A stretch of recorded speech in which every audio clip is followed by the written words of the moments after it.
Okay, we just got done taking the starter out of Lola, and I'll show you all the steps that we took. It wasn't that difficult, but it is a winter day in Wisconsin. That makes it a little bit more difficult. Tools, a couple tricks. Don't smash your face. You know, nobody likes a smashed face. Yeah, it was pretty straightforward. It was not that difficult. Just a couple tips that I hope will help you. And I've got pictures along the way, so stay tuned. Oh, that one? That's the rig. I kind of call them all the rig, but we call that one the rig because that was Grandpa's, and he was a well driller, and he ran a lot of well drilling rigs. So that's the rig. This is Lola. She's from Minnesota. The rig is mostly from Illinois. All right, well, hope you enjoy the rest of the video. Hope it helps you with your starter. If you don't have a good starter guy where you live, reach back to me and I'll turn you on to my guy here. He's fantastic. And we'll circle back, find out what's going on. Why did we take it out? That's a good question. Before you go, why did we take it out? I went to start Lola and nothing happened except a melted wire and lots of smoke. That little ground wire doober that comes over to the solenoid just, so we got to replace that. I think it was froze up starter, drawing too much power, melty. Take your starter out. All right, we'll get back to you. Sorry about the different video widths, heights. I don't know what I'm doing. 1976 GMC with the 455 Olds engine in it. We took the starter out. I think it's original. We'll find out soon enough. It's a 26 footer. Everything I'm showing you may or may not apply to your rig. I don't know. All right. This is mine, but it should be close. Here's what I've learned.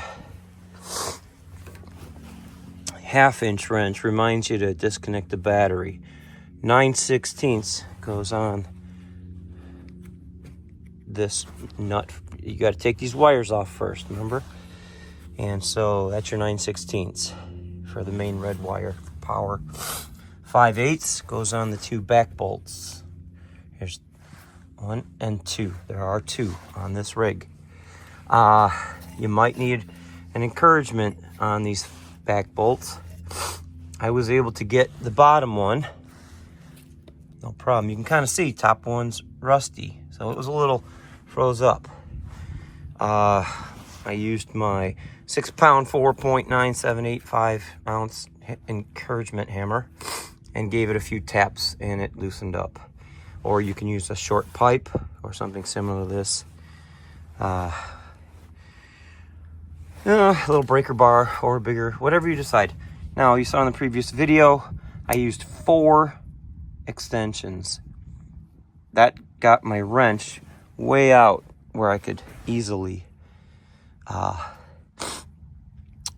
get these 2 off. That's the only thing I used the super long extension for, were these 2. That's your 11/32. There's your 9/16. Okay, 5/8 on the back.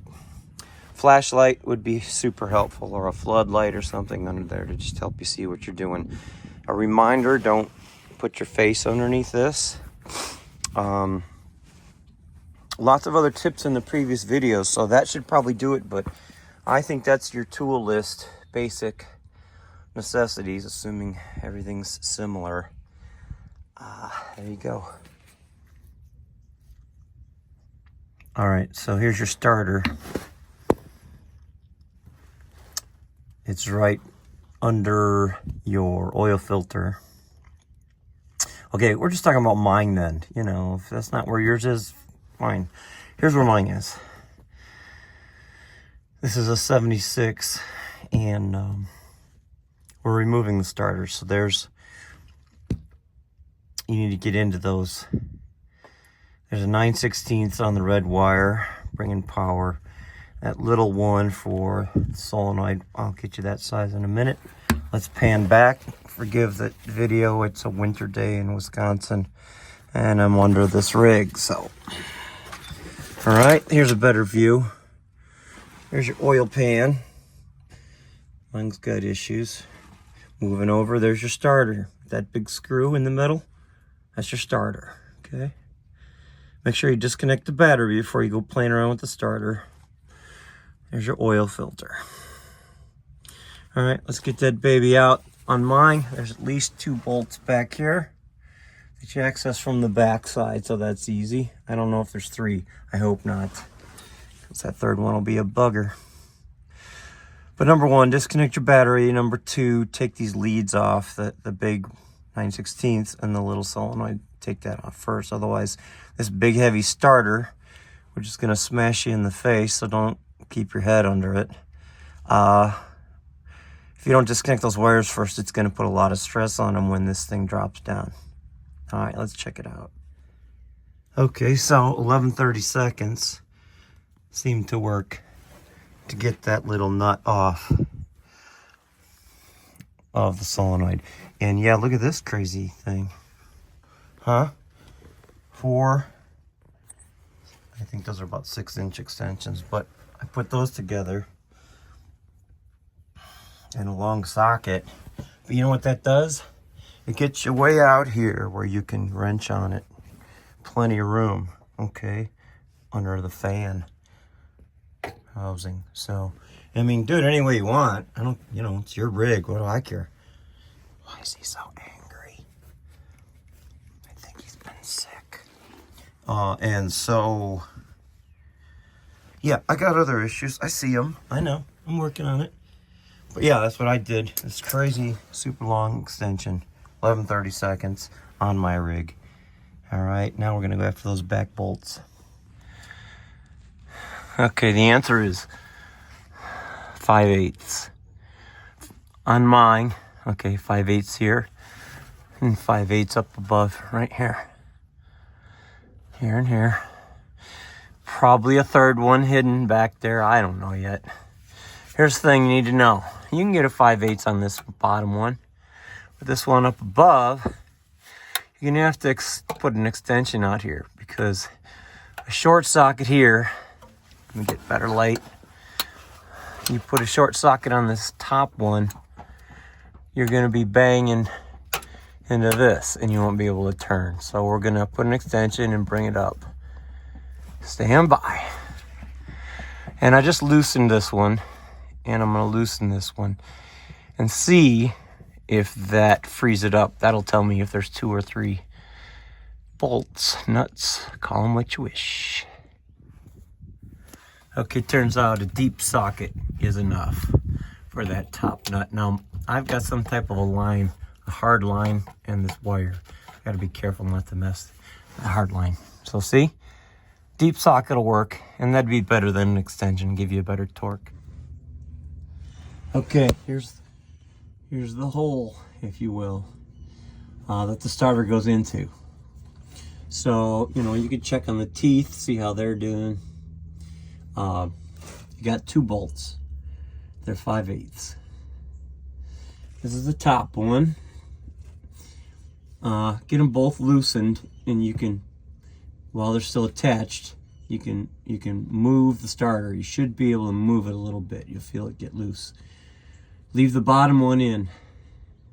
Take the top one out with upward pressure on the bottom of the starter. Otherwise, the weight of the starter is pulling against those threads, and it just makes it harder to unscrew. Just push up a little bit, unscrew that top bolt. Take it all the way out.